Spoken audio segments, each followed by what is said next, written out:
Iran Israel మధ్య యుద్ధం తీవ్రతరమవుతోంది. Iran పై దాడి చేసేందుకు ట్రంప్ ప్రైవేట్ గా గ్రీన్ సిగ్నల్ ఇచ్చినట్లు అంతర్జాతీయ మీడియా చెబుతోంది. మరోవైపు ఇజ్రాయెల్లోని ఆసుపత్రిపై ఇరాన్ మిసైళ్ల దాడి జరిపింది.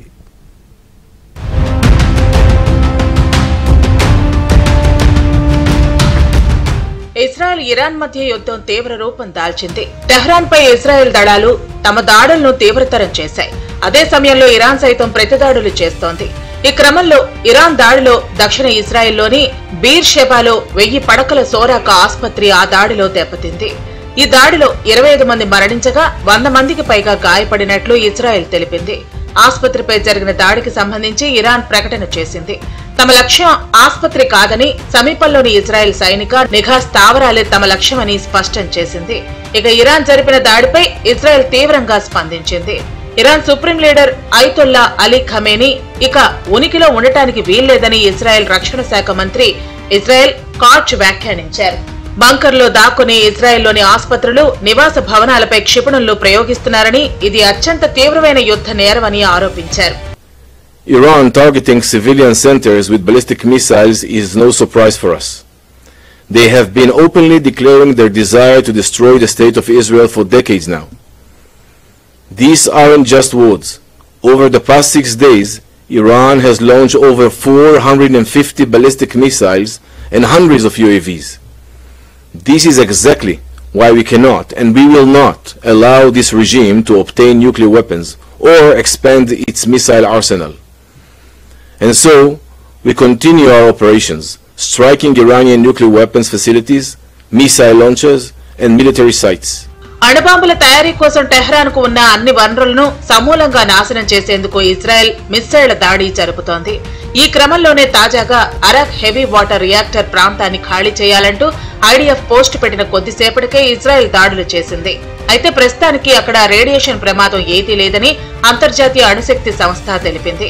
ఇక ఇరాన్ పై దాడికి అమెరికా కూడా సిద్ధమైనట్లు అంతర్జాతీయ మీడియా కోడై కూస్తోంది. ఈ విషయంపై అమెరికా అధ్యక్షుడు ట్రంప్ స్పష్టతనివ్వనప్పటికీ దాడికి సంబంధించి ఆయన ప్రైవేట్ గా గ్రీన్ సిగ్నల్ ఇచ్చినట్లు తెలుస్తోంది. టెహ్రాన్ అణు కార్యక్రమం వదులుకుంటుందేమోనని వేచి చూస్తున్నట్లు సమాచారం.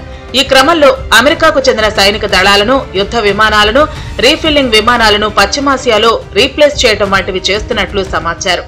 ఇరాన్ ఇజ్రాయెల్ యుద్ధానికి తాను మధ్యవర్తిత్వం వహిస్తానని రష్యా అధ్యక్షుడు పుతిన్ ప్రకటనపై అమెరికా అధ్యక్షుడు డొనాల్డ్ ట్రంప్ వ్యంగ్యంగా స్పందించారు. రష్యా అధ్యక్షుడు మొదట ఉక్రెయిన్తో తన యుద్ధాన్ని ముగించుకోవాలని వ్యాఖ్యానించారు.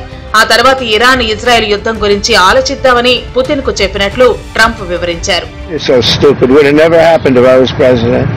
You guys agree with that, right? Would have never happened if I was president. Putin would have never done it. And I spoke to him yesterday and I said, he actually offered to help mediate. I said, do me a favor. Mediate your own. Let's mediate Russia first, okay? I said, Vladimir, let's mediate Russia first. You can worry about this later. But I think that's going to work out too, but so many people have been killed. The big thing with that one is far more people are dead than have been reported in the Ukraine, Russia. Many, many more people. A building falls down, they say nobody was hurt. Iran పై Israel సైనిక దాడులకు America అధ్యక్షుడు Donald Trump మద్దతు ఇచ్చారు. అలాగే రాజీకి రావాలని Iran ను ఆయన హెచ్చరించారు. ఈ నేపథ్యంలో చైనా స్పందించింది.